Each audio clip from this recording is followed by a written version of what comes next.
Anyway, so I found my father kind of randomly. I just opened the door, and there he was, in a wheelchair. And he was just looking at me like this. He must have been looking at the door like that, you know?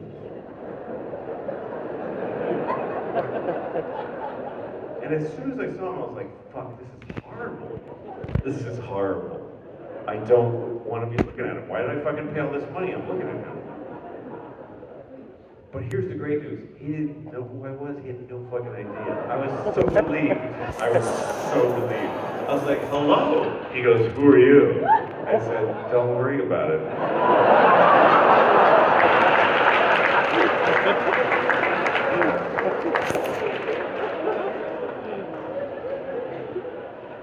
I'll never see him again. I know that for sure. Yeah, you get old. I don't know. You get old. You get old. You think you're getting old. Whatever. I don't care. I'm 57. That's old depending on how you take care of yourself, you know. When I tell people I'm 57, they don't go like, really? You know, they don't do that. I tell them I'm 57, they go like, oh.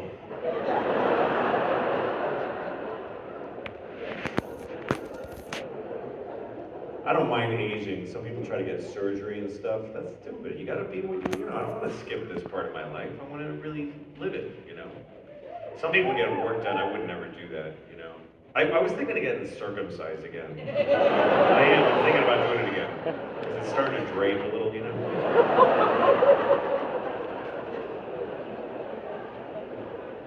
But I don't care about what I look like, my face, you know? I'm not in the mirror going like, what's happened? Like, I don't give a shit. I'm older, I got bags. See these bags out of my eyes? And I'm not tired at all, I feel great. So there are these bags, they're always there. And then there's these dark circles, you know what those are? Those are the shadows of the bags. The bags are big enough to block light from that part. You can actually tell what time it is when I'm outside by how tired I look. Because they're just, look, see, they go away, see? But yeah, I have these bags. Sometimes when I'm talking to somebody, I can tell they're looking at the bags. And I get offended, and I'm like, my eyes are up here.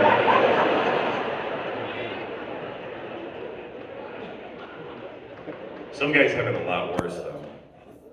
You ever seen a guy who's got like a skin tag right next to his eyeball? You ever seen that? He's got like a little tag of skin touching his eye. You never see a woman like that because she killed herself.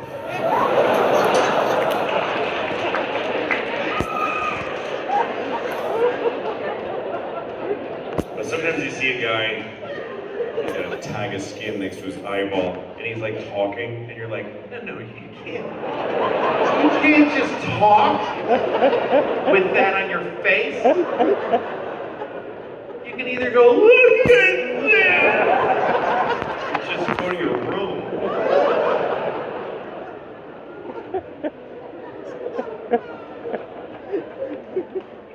Some things about aging are a drag. You have to make adjustments. Both my hands hurt all the time. I just don't give a shit anymore. I think I got shots and it made them hurt more. And finally I was just like, they hurt. That's life. And they do every day. I just forget all the time. Once in a while I'm like, oh yeah, that fucking hurts a lot. But otherwise I don't really care. Like your hearing is not great. It's starting to go. I'm noticing it, you know? Like if I'm in a store and there's a person at the counter and they go like, I'm like, sorry, what'd you say?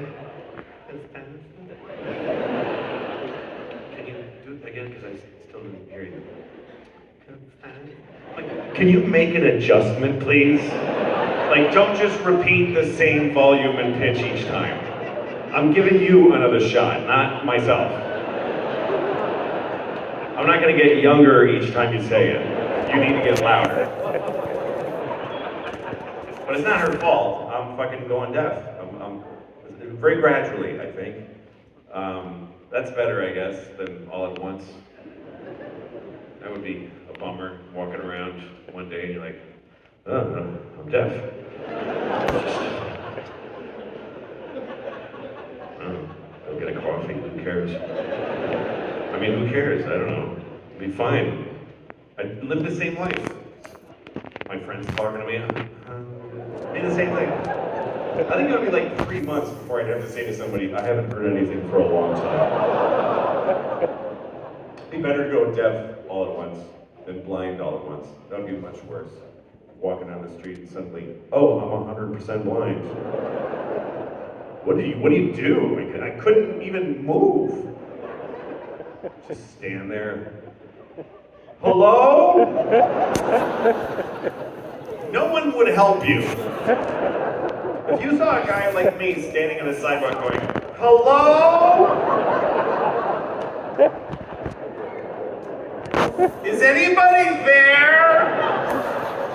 You're like, what the fuck is wrong with you?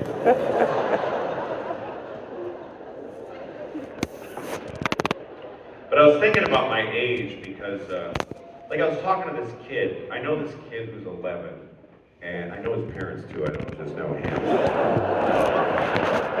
I don't just know an 11-year-old. You can't just know an 11-year-old. You gotta have an in. That sounds like a pedophile joke, but it's not. This next one is, though. This one is fully a pedophile. What's a thought? Here's a thought. Here's a thought, okay? Here's this one thought on that topic. If you molest a child, and don't, whatever, if you need to hear it from me, if I'm the tie-breaking vote, don't do it, okay? Just to be clear, I'm against it for you and the kid, everybody involved. I'm just saying, if you molest a child sexually, and let's say he's got a cold, he's got like a really bad cold, and then you catch his cold because you molested him, don't complain to me about it. That's what I'm saying. Don't complain. It's on you. Hope you learn your lesson.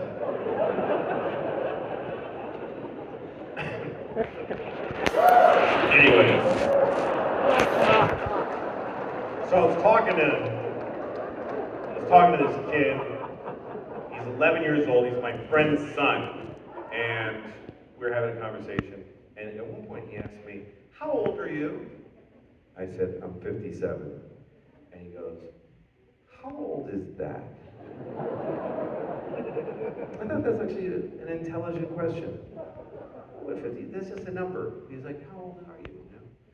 So I tried to explain to him. I said, "Well, I could beat the shit out of you.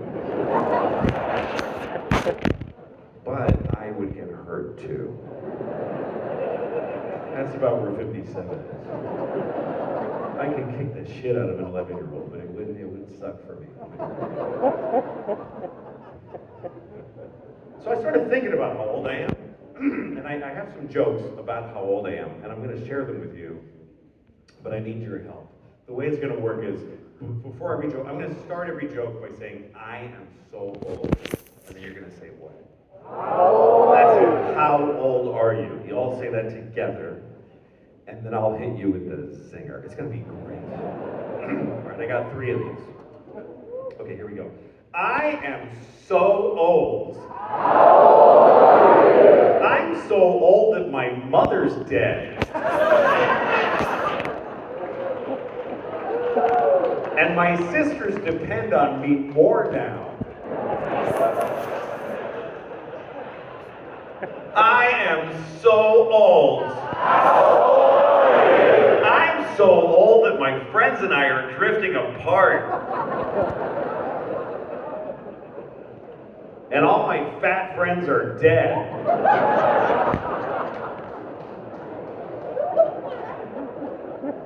I am so old. I'm so old that I live in the present for the first time. Not from wisdom, but from fear. Because there's too much of the past and not enough of the future.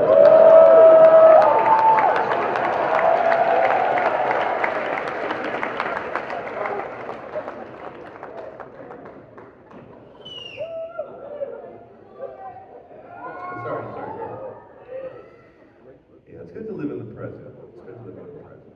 I mean, when you, what's that? Dude, I got it all worked out. I got it all worked out. It's a rhetorical conversation. It's not like, I didn't come here to meet you. Anyway, that's right. Live in the present.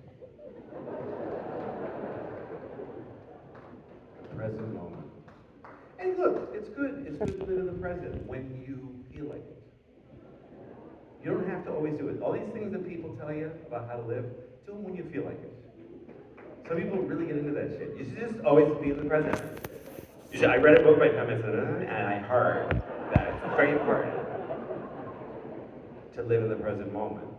It's easy to say that, live in the present. It's not easy to do when you have diarrhea, like a lot of the time. It's kind of nice to trip down memory lane when you're peeing out of your asshole painfully.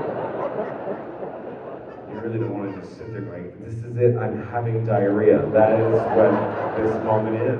I'm having diarrhea. And I'm splashing back onto my thighs.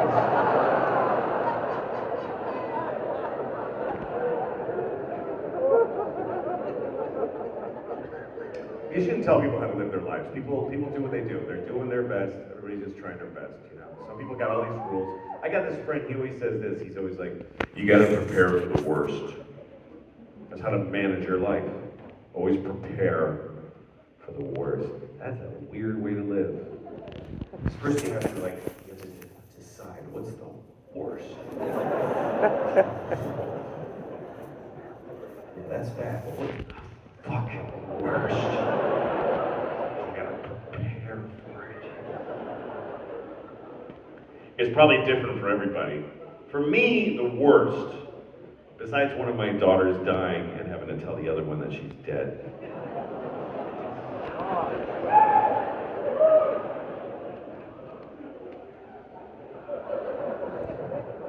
That would be the worst. But besides that, now the worst, my balls being tortured. It's easy. Somebody torturing my balls. The worst. That would be the worst. Why do they torture men any other part of them but their balls? Every time I see a movie and a guy's being tortured, they have him like tied to a table and they're fucking electrodes and they're pulling on his fingernails. There's two fucking balls, like, is it that torture people are still like, I mean, not his balls, that's crazy, come on, that's not fair. Leave his balls alone, it's fucked up. Why are you pouring water on his nose when he's got balls? If you want to know anything, torture a man's balls. He'll tell you things that nobody knows yet. Why are we here? What's the point of everything? You don't even need to work very hard to torture a man's balls. You don't need tools. Just take one of his balls and just go like this. That's it. Just gently.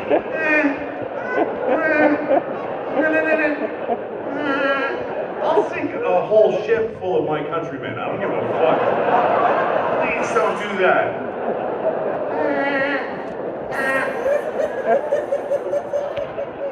That's it. That's the worst. That would be the worst. So how do I prepare for that? The only thing I can think of is just take them out. I'm seriously thinking of taking them out. My balls. Because they're just two ultra liabilities on my body that everybody knows right where they are. They're not even hidden. And I wouldn't miss them. I would never miss my balls. Never. I would never be like, oh man, where are my balls? That was so great having balls. I've never had a single moment of my life where I've been like, oh good, I'll use my balls for this.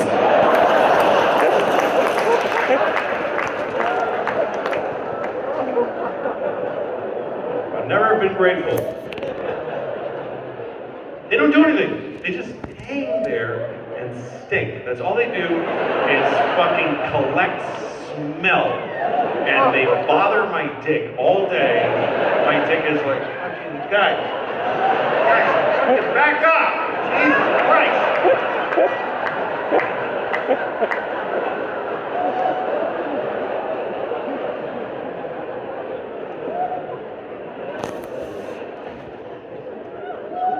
My dick hates my balls. I'm always uncomfortable. Physically, I'm never comfortable. I'm always sweating. I always have rashes. And here's one thing that really sucks about life. You know, basically, here's the thing about life. Life is too long. It's too long.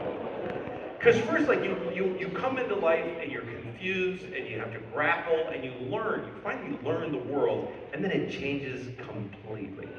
Like, when I was a young person, the only thing that really mattered was that nobody thinks you're gay. That was it. That's it. And now that's a useless skill set. That's how much the world changes. But another way it changes is if, like, let's say you find a soap that you really like, they stop fucking making it. They don't make any of my shit anymore. If you have a soap you like, enjoy it. Because when you get to be in your 50s, the company's gonna go, they're all dead, right? Let's just fucking go home.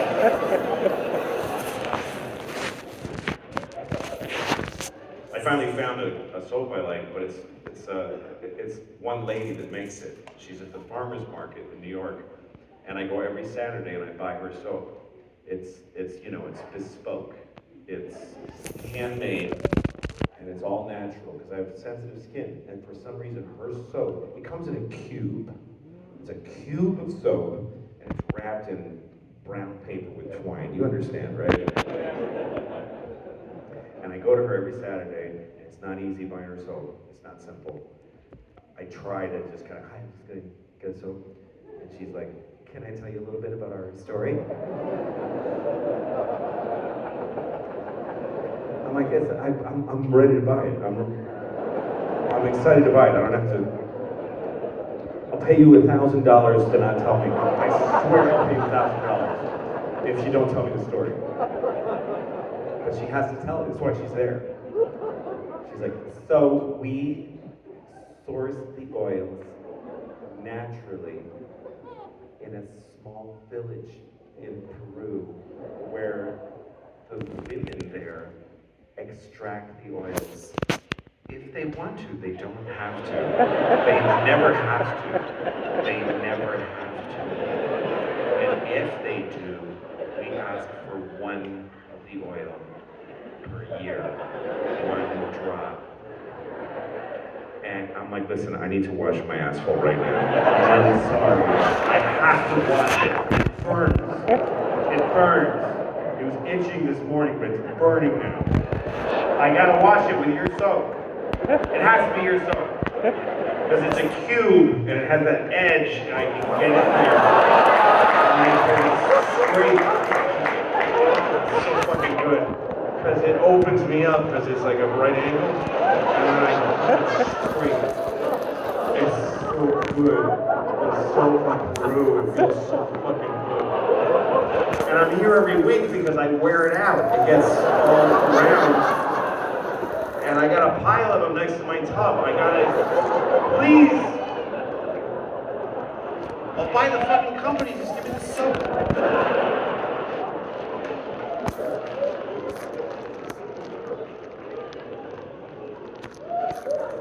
That's what I do. I sit at home, I get sweaty, I go by soap and wash it off. I don't watch entertainment on television anymore. I just watch anything that's about people's lives not being so great. Any show where I just get to go like, fuck. I like court shows. I like watching court shows. Court is a fascinating thing, a trial, because they're trying to get at the truth. Everyone's trying to figure out the truth. Except for the guilty guy, he needs to lie. It's like important. If he doesn't lie, they might kill him. So he's lying. And these people are trying to tell the truth. And they're trying to figure it out. And it's kind of scientific. But there's this one weird part where everybody who tells their story in court, they have to They have to make sure they don't lie. You know how they make sure? They make them do this. Right? I don't understand how this got so fucking important. People really believe this. When you testify, they're like, raise your right hand, and you go like this. And everybody goes, oh fuck, he's gonna tell. Look at his hand. It's the right hand. They don't tell you how to raise it. They just say, raise your right hand. You can just go like this.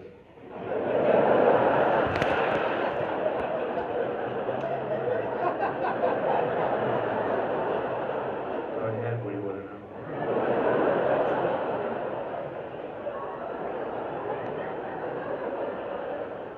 What if you went like this?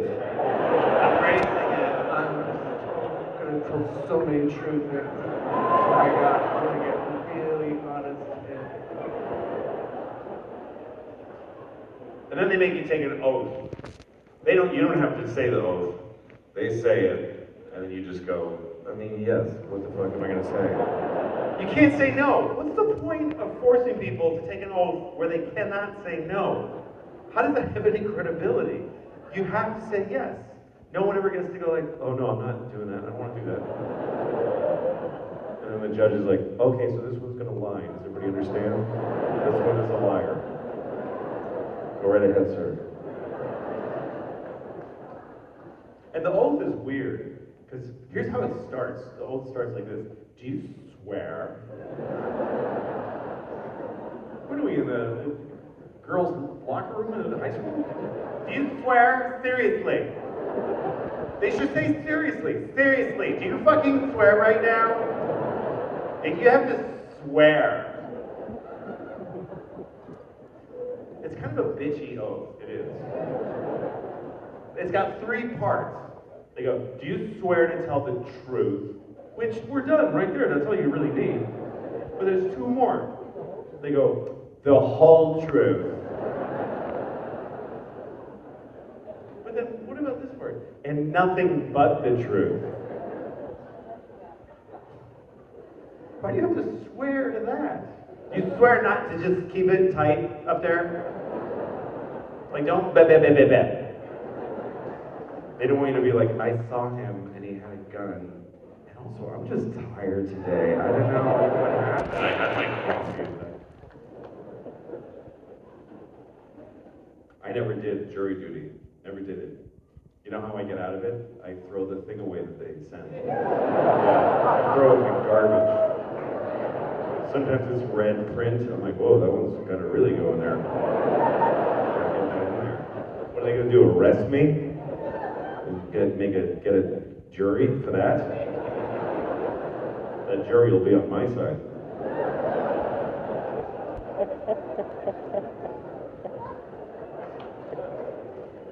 I don't mind doing my civic duty. I just don't want to do it. I just don't want to do it. I don't want to do anything where I can't leave. I don't like anything where I can't just go, fuck this. I've been in a million lines at things, restaurants, where I just go, I'm just going to go. I don't like movies, because I don't like sitting in there with people. I would never do this, you're doing this. Fucking weird. You guys are weird. I would never do that. You know when you're in a movie and you're like in the center of the aisle and the whole movie is about, I gotta piss. The whole movie is about you pissing and when. That's the worst, when you finally gotta get up, you're like, sorry.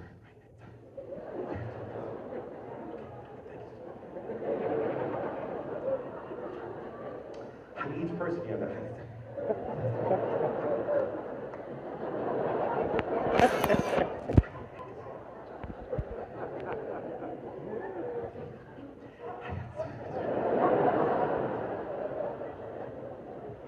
Then you go pee.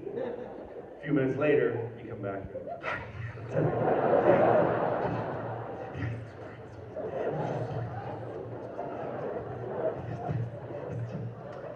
Finally, you get back to your seat, and then you remember, oh shit, my dad did fuck me when I was 5.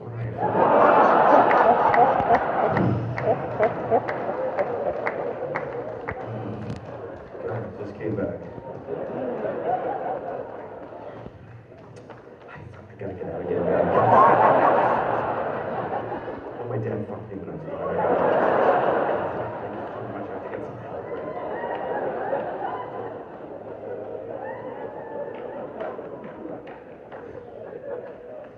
that's why I don't like going out. I walk my dog, that's what I do. I go out with my dog. I don't like that either because people talk to you. In New York City, if you walk your dog, people talk to you. They just walk up and talk. They don't say excuse me or anything. They just walk up to you and your dog and they're like, oh, is that a golden doodle? Does it have a hypoallergenic fur? Does it get into a breeder? Did you rescue it? Oh, this boy and girl is and I'm like, this is a fucking private dog. It's a private animal. I don't walk up to you and your family. Oh, is that your daughter? Did she have her period yet? Try to commit suicide? They do that sometimes.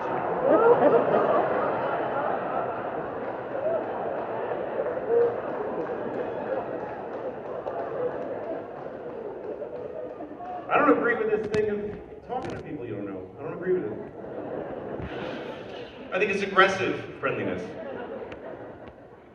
I was at a red light once in New York, just standing there waiting for it to change so I could walk across the street. So the guy staying next to me, he's doing the same thing. This lady over here, she's doing the same thing. I don't know any of them. The lady here turns to me and she goes, it's a beautiful day. I said, shut the fuck up, I don't know you. I don't know you. Do not speak to me. Do not speak to me.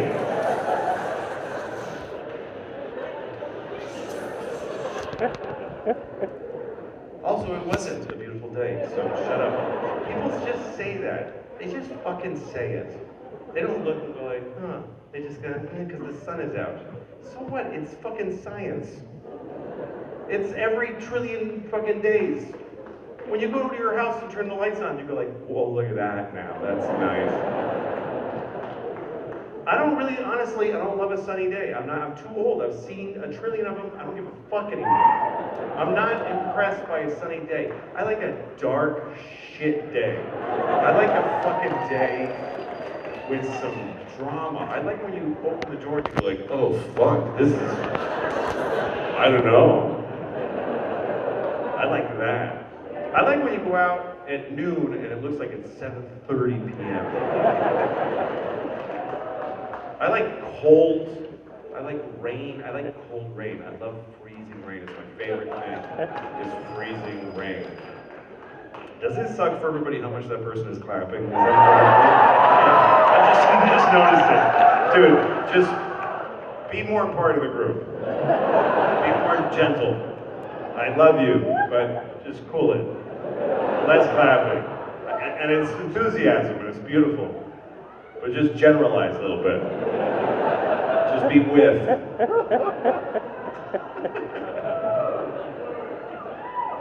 Anyway. Yeah, cold days. I like them. You know why I like the cold? Because I like the way people behave on a cold day. That's what I like. I like watching people walk around like this. Once in a while they just walk, they just... That makes me love them. I love people in that state. Summer's awful because everybody just wears little clothes and they just walk around. Wow, it's so wet, look. See? It's showing.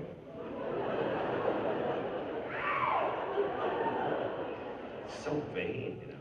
I like looking at people. You know the most bullshit thing I do? If I see a woman with just big, fat natural boobs, they're beautiful, and she's walking. And I'm a gentleman, I got a poker face, I'm just like, that's incredible, that's incredible. And then she walks by, and I want to look, right? Which is not nice, so I try to do this bullshit thing. I go like this, like, wait a minute, was I gonna? I think I was supposed to volunteer over here, I forgot.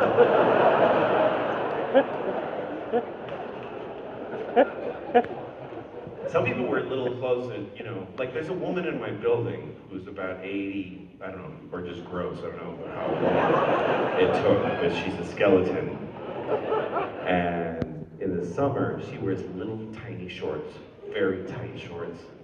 It's her life, but I kind of want to say like, hi, would you mind cutting off your legs and throwing them in the garbage? Because it's difficult. She wears little shorts and a little tube top sometimes. And she just goes out there like she just got up off the Auschwitz pile.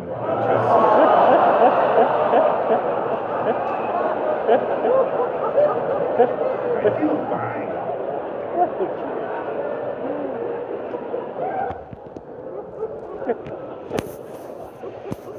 Yeah, so I like cold weather. I like different things. I appreciate life differently.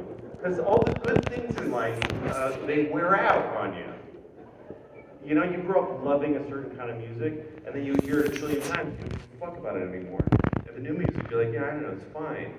So you start appreciating different kinds of things. Like, one thing I love is when I go shopping for groceries, I always get boneless, skinless chicken breast.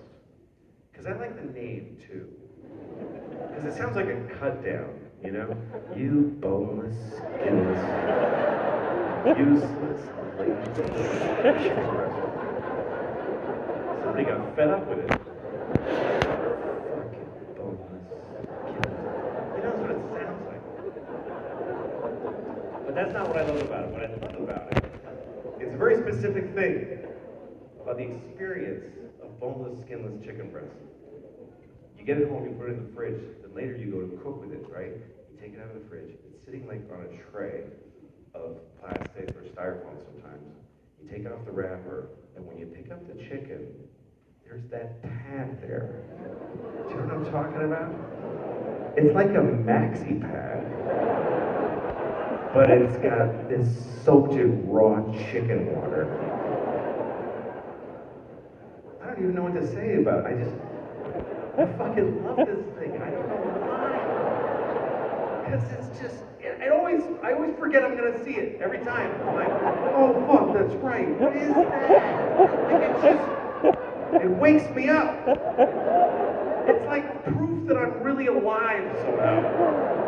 Like it makes me believe my life is real. Because some people think we're all in the Matrix, you know, like this is all a simulation and computers feeding you your life. But they wouldn't have put that pad there. That would not be there. The Matrix would have been like, just put a piece of chicken on the fucking thing. That's people. That's people. People do that. They go, they gotta put paper because it's juice and it's uncomfortable. So let's all put a paper there now.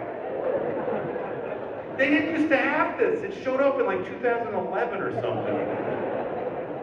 But somewhere there's a factory of those things. It's an industry. Somewhere in Ohio, there's a whole town. And they all wake up every morning. Everybody comes out. And they make them all day. Come on, I gotta get this shit going out. Let's go.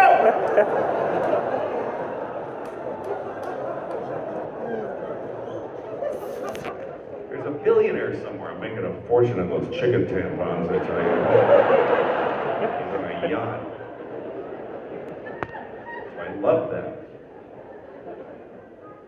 Because the things that you sort of thought you would do with your life, they don't last. They don't last the whole lifetime.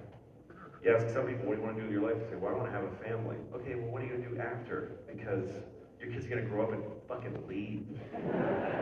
My kids, they were children for such a long time. That's who they were. And now they're just these ladies that come over, and I'm like, oh, hello, how are you? Like, there's no fucking connection between the two creatures. It's like having a dog that turns into a bear or something. Like, what happened? It's just me now. Like, it'll never happen. So I have to appreciate different things, you know. I've been dating recently. The great thing about dating at my age is that there's no point to it all. There's no fucking point to it. There's none point to it. Last woman I dated was 48 years younger than me, which is not that bad.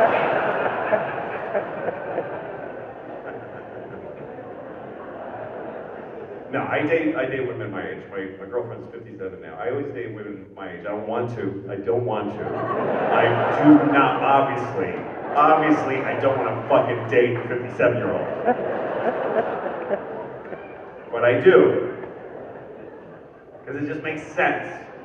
It just makes sense, that's all. It's just that what the fuck else are you gonna do? I used to go on the apps, and you know, you set your age parameter. I would go like 49 to 57. Sometimes I slide it down to 22 just to jerk off. Enjoy it, but it's not for meeting anyone. I don't want to meet a 30-year-old, because they have, you know, a bronze stomach, and they're in a warrior pose. And good for you, you know, I go to India every 5 minutes, okay, good. But when you look at profiles on the apps of women my age, they're totally different. They're very vulnerable. They're just standing there like, hey, this is what I am. Sorry, what? I have 3 kids, fuck you, don't waste my time. Just swipe, go ahead. I can legally date an 18-year-old, but that's 39 years. You shouldn't date someone who the years between you would be the age of a woman who can't have kids anymore. That's a good rule of thumb. You should be able to fit a fertile woman between you.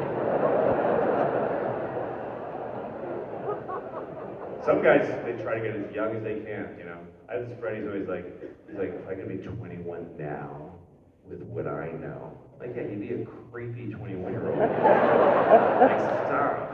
But that's what they just want. Guys don't want to be pedophiles, but they want to get as close as they can. She's cool, right? That's all right. Yeah, okay. What about, oh, no, I wasn't. No, I know. I know. I would be right on that line. That's why we have things like Barely Legal magazine. I don't know if you've seen it, but this is a fascinating document. This is a mainstream magazine called Barely Legal. It's got a picture of a shockingly young woman on the front. And it says barely legal. What they're saying is, if you read this, you're not a pedophile. You're not. But you're so fucking close.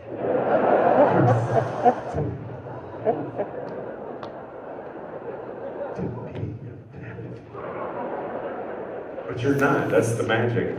You're not. You're literally not. We did all the legal work. This is actually proof that you're not a pedophile, if you read this. But you're this close to being the worst thing you could ever be. You're that close to being a tortured monster. But you're not. You're not at all. You're not.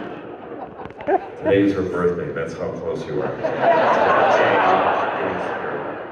It's her birthday. But you're not a pedophile. Eastern Standard Time.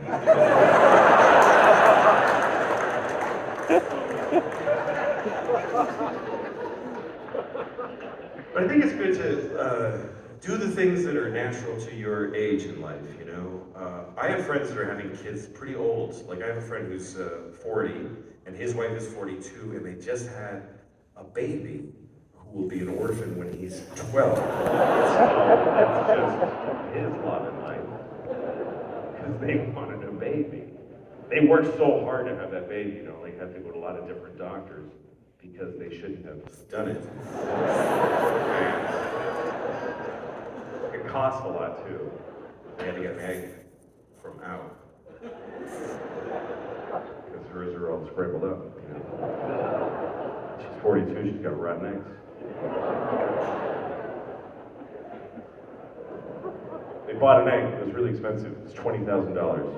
$20,000 for one egg. I wonder if there's any guys who are so rich that they buy a bunch of those and eat them like caviar. I mean, you'd have to be really rich. Just to cover one cracker would be like $1 billion. Because it's human eggs. If it was jizz, it would be like $4 maybe.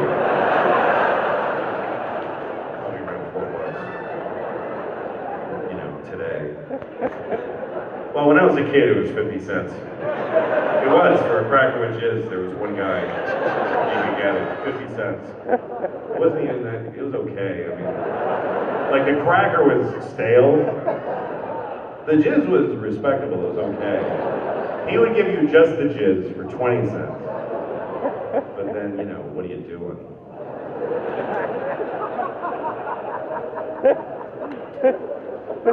Anyway, so my friends had the baby. They had their baby. He's 40, she's 42. They had a baby, and they're really suffering now. They're having a really hard time because it's really hard. The baby cries a lot because his parents are so old. They're 70.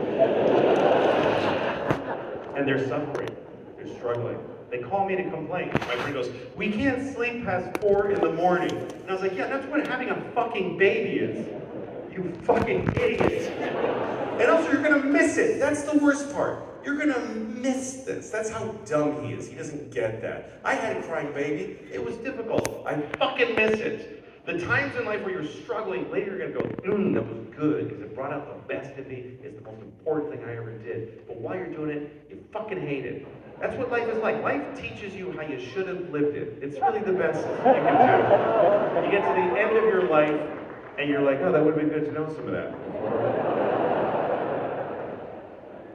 But like, I'm not saying it's easy having a baby, you know? Like the other day he dropped his baby. He did. It happened. He dropped his baby on its head, which sounds bad, but now they can sleep as late as they want.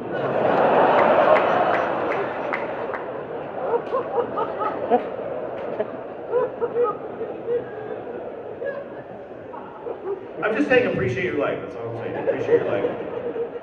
Especially when it's difficult. Appreciate it. That's, you know. Like I say, I want to leave you with this. This is a Buddhist parable that I learned that really helps me a lot, and maybe it'll help you. Here's how it goes. There is a baby born in a small village in Buddha, I don't know where it was, but there was a baby born, and there's a Buddhist master. He visits the parents, and they say, "Our baby will have a beautiful life, won't he?" And the Buddhist master says, "We'll see." The baby grows up for a while. One day he's playing, and he hurts his leg, he injures it, he'll never walk straight again. And his parents say, "Well, now he'll have a difficult life." The Buddhist master says, "We'll see." Some more years go by. There's a terrible war. They start recruiting boys from all the villages and forcing them to fight. But they don't take that kid because of his leg. And his parents say, "Well, now he'll have a beautiful life."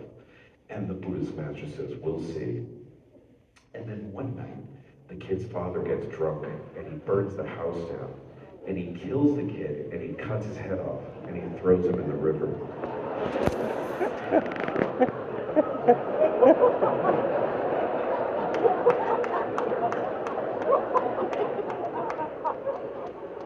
And the Buddhist master says, "Fuck, that's awful."